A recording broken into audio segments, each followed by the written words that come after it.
من مدينة تطوان نحييكم أعزائي المشاهدين.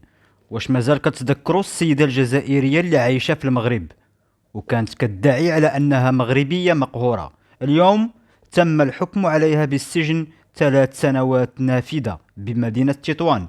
آخر ظهور لها كان يوم كانت بغات تحرق بطريقة غير شرعية رفقة العديد من الشباب والشابات من مختلف الجنسيات العربية.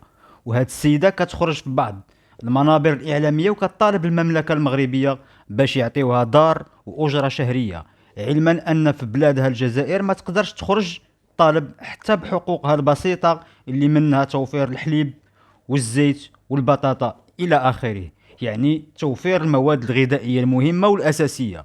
وكانت عايشة وسط طوابير طويلة من الصباح حتى العشية من أجل الحصول على شكارة حليب.